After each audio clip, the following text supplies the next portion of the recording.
Hey guys, for today's video, I will show you how to redeem Xbox gift card on PC.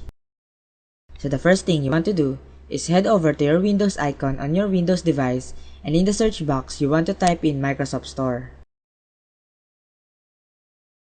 Redeeming a code on the Microsoft Store will automatically update your Xbox account.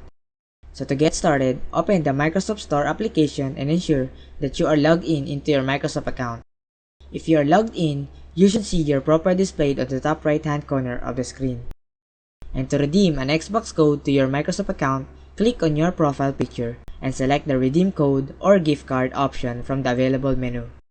So once you click on redeem code, a new menu bar is going to pop up, or it's going to ask you to enter a 25-digit code which you have received in your gift card. And once you click on next, it is going to take a few time to verify your code, and Microsoft account will automatically apply the code to your Xbox game account as well.